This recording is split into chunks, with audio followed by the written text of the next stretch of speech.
Welcome back, Honors. Welcome back, Chappelle. Welcome back to it. Welcome back to your flipped classroom, where we're now going to be starting our next unit, right? Our next and last unit. All right, so like our next and very last unit, of course, which we're actually going to be going into with only about 2 more weeks left, right? We've got about 2 more weeks of like regular class. And I just get to send y'all off into the wilderness. You become juniors, and y'all move on to your U.S. history, right? So the big thing about it, though, is go ahead and watch this flip that I recorded last year. It's a really, really good one that I'd actually talk about the end of World War I, right? So focus on a couple of key aspects of this starting our next unit, right? We're going to be talking about the U.S. entrance into the war, right? Like what happened, why the U.S. finally got involved, and what's going to happen when the U.S. does get involved. It's going to lead to the armistice and the end of World War I. Now, a couple big things to focus on, though, is going to be the effects of World War I, and then also focusing on this thing called the Treaty of Versailles, which like really like blamed Germany for the entire war. But I'll see y'all soon.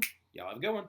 Right, we're going to crush through this stuff, and I've decided to go ahead and start over and basically make a flip that goes over everything that we talked about in class. Shout out D period. I know we were moving quick and some of y'all were kind of confused, so I figured that I would go ahead and like just redo everything we did in class. G period, I made a pinky swear of grace to me as I would keep this underneath 10 minutes, so let's rock and roll, right? So the biggest thing that a lot of y'all are still getting confused on is how the alliances in this war work, right? So everything in this red color, Germany, Austria-Hungary, and the Ottoman Empire, those guys are your Central Powers, aka the Triple Alliance. Well, the former Triple Alliance, because remember, there is one little weird thing about the Triple Alliance, is that Germany and Austria-Hungary originally signed a treaty with Italy, but Italy is going to switch sides at the beginning of the war. Now, the green countries are all the Triple Entente, aka the Allies, right? So the big thing is you got England, France, and Russia. But the thing about it that you need to remember is one key little factor is that these guys, the Russians, are no longer in the war, right? As of 1918 and 1917, they have decided to drop out, right? They had a communist revolution, they had an overthrow of the government by Vladimir Lenin, and so they are no longer in this war at all. This is going to give Germany a chance to focus all of their attention on France and Great Britain and try to push the front line all the way into Paris, knock out France, and win this war, right? But the thing about it is they're never going to be able to do that, and they are never able to actually win this war, and they're never able to push that front line all the way back, mainly due to the fact that the United States is going to get involved, right? So this is the moment when the U.S. enters World War I, and this is going to occur in 1917, right? Now, we don't officially declare war until April of 1917, but we do start getting angry and like start getting close to attempting to like enter the war as of February of 1917. Reason why is because Germany has started it up again. Germany, you're doing too much. They're doing it all over again, and they have recommenced unrestricted submarine warfare. Now, if you don't remember what unrestricted submarine warfare is, you need to go back and you need to study, all right? Unrestricted submarine warfare, though, is the concept of a submarine, a German submarine, being used to sink any target that comes by, whether it be military or civilian. And we saw how much this angered the United States when they sunk the Lusitania, right? The Lusitania was that passenger boat, that cruise ship vessel that killed 1,200 civilians, destroyed a bunch of war supplies that the United States was sending to Great Britain, and also killed 128 American civilians, right? So Woodrow Wilson was adamantly against unrestricted submarine warfare, told Germany to stop doing it and things like that. But they're going to recommence it. But Woodrow Wilson also is going to realize that apparently another big event is going to come down the pipes that's going to encourage a lot of American soldiers to join up the war, right? And what that event is going to be known as is the Zimmerman Telegram. Now, this kind of is just an important thing to understand that in reality, the U.S. government wanted to go to war in February because of the recommencing of the unrestricted submarine warfare. But also, on the same token, you got to understand that this telegram is going to be published in American newspapers, and it's going to galvanize American men to want to enter this war and go to World War I and win this war, right? What the Zimmerman Telegram is, the big kind of final straw for the Americans that get us involved, is this note that came from Arthur Zimmerman. Arthur Zimmerman is a German ambassador, right? He sent a message to Mexico telling Mexico to attack the United States and reconquer the land lost in the United States if they chose to enter the war. And basically, in the nutshell, is Zimmerman and the German government is trying to hedge their bets, right? They want to figure out a way to get more time, right? It's going to take time to do what I said on that map, to storm into France, recommence like all this different tactics, and push those front lines all the way back. It's going to take time, and they need to figure out a way that if they're going to do that, how do you keep the United States at bay, right? And they decide to try and tell Mexico to invade the United States. Well, the telegram was apparently intercepted by the British, and so Mexico never even saw it. Woodrow Wilson is going to be furious. He is going to post and publish this telegram in a bunch of American newspapers, and it's going to be a big thing that is going to make a lot of American men decide they want to go into this war, right? And so war would be declared on Germany by the United States, mostly due to this telegram right here, right? We intend to begin the 1st of February unrestricted submarine warfare. We did better. You better believe an excerpt from that telegram is going to be on your test, right? And this right here is a political cartoon. Hey, Pierre, quit. So sorry, he's eating toilet paper in the trash. All right, so now, you little weirdo. Now, so the biggest thing about it, though, is this also is a political cartoon demonstrating the Zimmerman telegram. This right here is a German figure with horns and stuff like that, being like this, basically saying is the devil. It's like tempting Mexico with money and bribing them into invading the United States, right? Well, the big thing that you have to understand about it is the Americans are going to get involved, declare war officially in April 7th, 1917.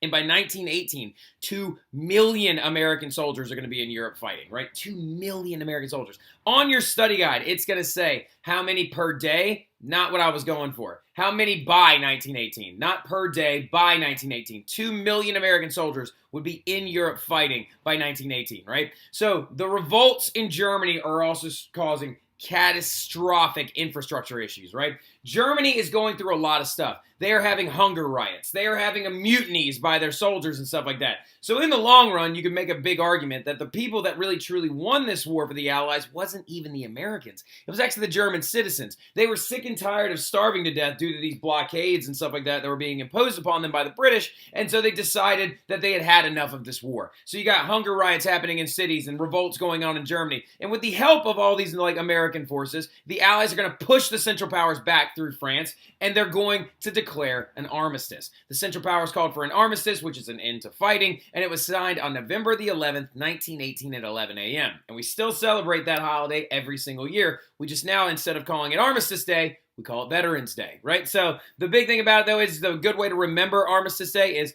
on the 11th day of the 11th month of the 11th hour in 1918, World War I came to an end. And it was actually signed on a train car that was on its way to, through France, right? And apparently later on, Adolf Hitler, gets this train car and, wants to destroy it and stuff like that because it's, where World War I ended and where Germany had to surrender. So the big thing about it, though, in the long run, is the armistice is signed and Germany surrenders, right? Now, it takes a little while for the war fighting to truly end because there's a lot of people out in remote areas that are going to continue fighting and things like that. But that's not something y'all need to worry about, right? But the aftermath of this war is ridiculous. You got millions of soldiers and civilians dead. A total of 20 million, we predict. Close to 20 million, slightly over 20 million people have died due to this war, right? In horrific circumstances where new war technology has just stripped away human life in such a ridiculous fashion. And on top of everything else, you've got a pandemic out there. This pandemic, jot this down, is known as the Spanish flu, right? The pandemic known as the Spanish flu, which was discovered in Spain. It's not actually from Spain. It was just discovered in Spain for the very first time.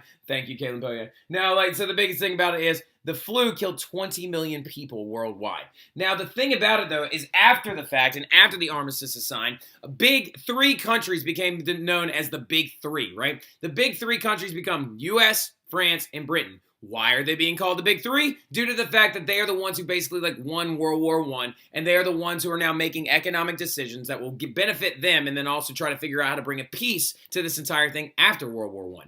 And you can see the leaders of the Big Three in this. Some of you are like, but there's 4 people. Shut up.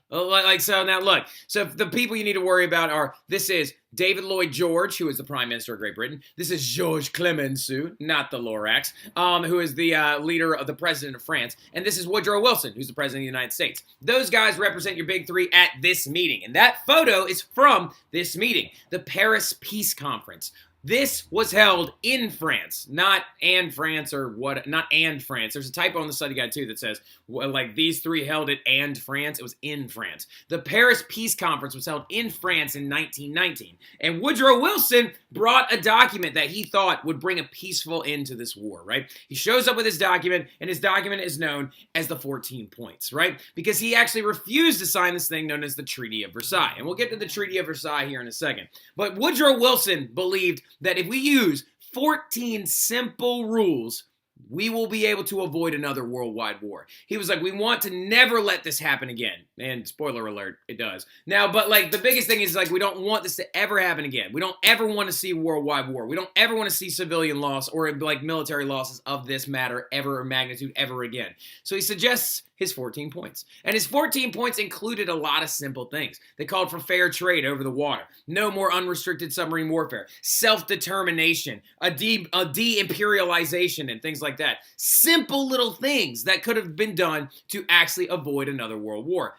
But unfortunately, the European powers are just going to kick aside this entire idea. They're going to be like, no, we do not like the 14 points. And particularly, it's going to be France and Great Britain who are not fans of the 14 points, because what they want to do is they want to blame the Central Powers for the war, right? They want to punish the Central Powers for allowing this war to happen, right? Now, looking at it, though, what the document is, or the document that ends up bringing an end to World War I, is the thing known as the Treaty of Versailles, right? Because France and Great Britain refused to ratify Woodrow Wilson's 14 points. And one of the biggest things about Woodrow Wilson's 14 points, listen to me carefully, write this down. Woodrow Wilson's 14 points also included making what was known as a League of Nations, right? Write that underneath the bullet point right there. It said to make a League of Nations, which would be a cooperative group of people that would avoid a war and actually be able to come together and talk about things before a war ever started, right? But the problem is that, again, France and Great Britain did not like this document because they were like, you're being too nice to Germany, right? So Austria and Hungary would be broken up into several new countries in the Treaty of Saint-Germain. And the Treaty of Versailles would be a very vicious document that directly blamed Germany for this war. Jot this down. Germany was even forced to sign this thing known as the War Guilt Clause of the Treaty of Versailles, right? Treaty of Versailles. Basically saying that they accepted full blame for the war. Even though in the long run, the politicians that are now in power in Germany they weren't even like there or involved in the declaration of war. Kaiser Wilhelm II, the dude that is responsible for this war, ran away to the Netherlands and is living scot-free and not even having to be punished by this stuff. But the Treaty of Versailles blamed Germany for the war, forced them to pay $2.7 trillion in modern day money in war reparations. They just got done paying this war reparations off in 2011. That is crazy. And also it takes land away from Germany, creating this thing known as the Rhineland. And then also on top of everything else, they decided to create this League of Nations that Woodrow Wilson wanted to create, which would be a co-op of over 40 countries that made to negotiate in disputes and avoid war. Biggest thing you need to understand, write this down, very important. The United States refused to sign this treaty and also refused to join the new League of Nations because they thought it was disgusting and unfair. And actually, you can see that in this political cartoon right here, because here are the European powers pointing an artillery cannon at Germany, and it says the spokesman, oh, off with the spiked hat. What do you think you fought for? It's not about militarism. And so basically, they blamed Germany for the entirety of World War I. And so what you're going to see happen in Germany is catastrophic hyperinflation and absolutely terrible growth in bad economics. And it's going to lead directly into World War II. So another little thing you should jot down as well is the Treaty of Versailles leads directly to World War II, okay? But we'll talk about that more when we actually show up on Monday morning, and I'll talk about that when we review for our test. But y'all have a great one. Enjoy the rest of your weekend. I'll see y'all soon. Y'all have a good one.